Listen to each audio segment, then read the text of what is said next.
Let me give you some advice, bastard. Never forget what you are. Wear it like armor. It can never be used to hurt you. When I first heard they were interested in me for a fantasy show, I went, ugh, no. I had an inkling reading the first book, going, oh my God, this is amazing. This could really kick off.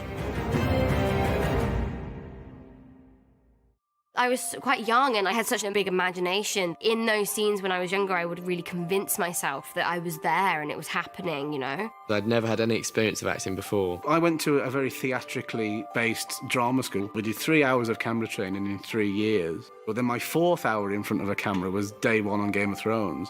My first day on set was Castle Black. My first scene was, there's just a very quick scene where I'm walking down the ramparts and I was so nervous.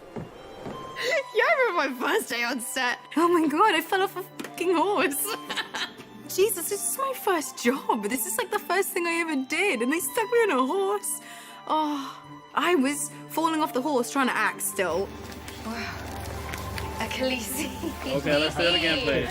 Well, I remember my first scene we shot from the pilot, and that was the king's arrival. You know, the king rides in on horseback, and he has to get off his horse, and his robe was enormous. The horse rides in, he's like, ah, and then, hold, everyone, and then they run in with him like a ladder.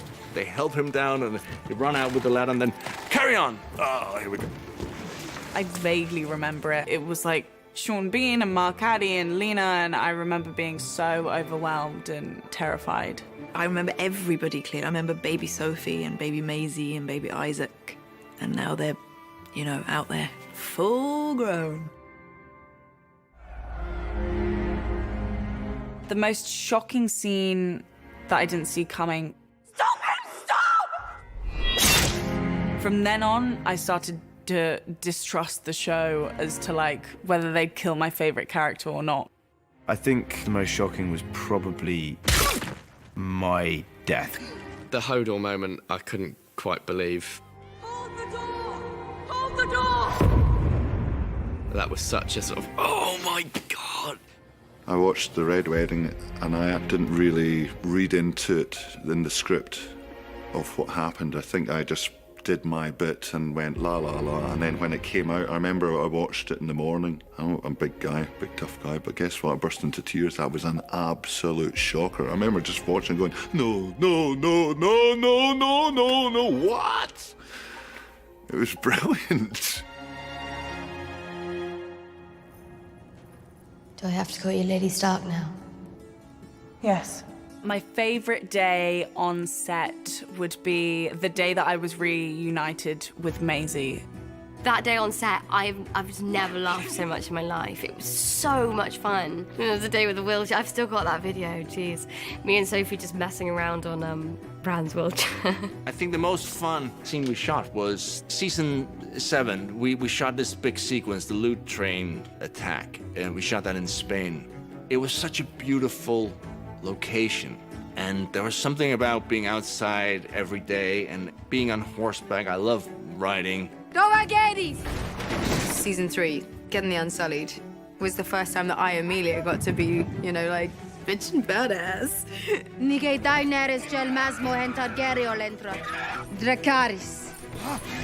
It was really cool.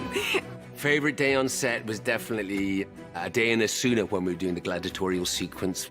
My little girl was there. You know, she watched her papa work. David said, oh, you know, come sit here, you can call it. She was like, action! The fight between the Hound and Brienne of fucking Tarth. We'd studied and trained for that a long time, and when it all came to fruition, that was just fantastic. Iceland, season 2, the first day we were there. That was my favourite day on Thrones. I'd never been to a more beautiful place in my life, and it was special for so many reasons. And it was the scene where I was not able to behead Ygritte. Strike hard and true, Jon Snow. My favourite actor to work with was Rose Leslie. There was something really special about working with Rose. You know, I really, really enjoy working with John Bradley. He saw this in a vision. I really enjoyed the scene with Mark Addy way back in season 1, just because it was so intense and I was like pages and pages long, and it was really unexpected from those two characters. Sometimes I don't know what holds it together. Our marriage. There's an ease that I get with acting with Ian Glenn because he's been my pal the whole time. There's been my buddy. And the most beautiful thing about Amelia is she has no idea how good she is. She genuinely has no idea. And she still has no idea. She's always sort of vulnerable, which gives is part of a great gift. I think in terms of my favourite scene partner, it'd have to be Kit. Kit was the first person I ever had an acting relationship with because it was my first job. I think that the friendships that you form when you are a bit scared and a bit uncertain and treading unfamiliar ground, they're the ones that tend to stick because you cling on to each other for support.